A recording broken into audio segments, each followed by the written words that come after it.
দর্শক, এবারে ময়মনসিংহ থেকে মহাসড়ক পরিস্থিতির খবর জানাচ্ছেন প্রতিনিধি সাইফুল ইসলাম।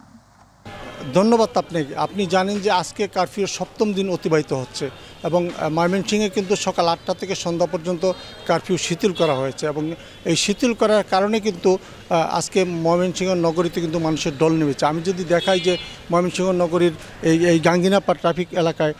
ট্রাফিক মোড় এলাকাতে যানজটের তীব্র যানজট লেগেছে এবং এই যানজটটা কিন্তু আমরা স্বাভাবিক সময়ে যেরকম দেখি আজকেও কিন্তু সেরকমই যানজট আমাদের চোখে পড়ছে এবং আমরা জানি আজকে খোঁজ নিয়ে দেখেছি যে বিভিন্ন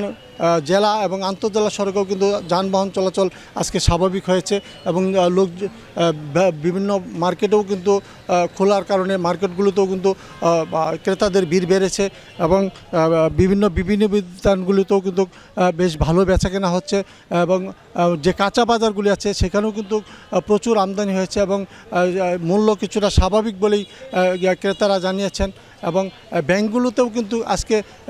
মানুষের উপচে পড়া ভিড় ছিল এবং মানুষের যে কদিন আর্থিক নগদ অর্থের যে সংকট ছিল এটা কিন্তু এখন অনেকটাই কেটে গেছে এবং আজকে কিন্তু ময়মনসিংহ নগরীর বিভিন্ন মোড়ে মোড়েও কিন্তু আজকে আইনশৃঙ্খলা বাহিনীর উপস্থিতি আমরা লক্ষ্য করেছি এবং বিভিন্ন গুরুত্বপূর্ণ মোড়ে কিন্তু পুলিশ এপিবিএন সেখানে মোতায়েন রয়েছে এবং আজকে কিন্তু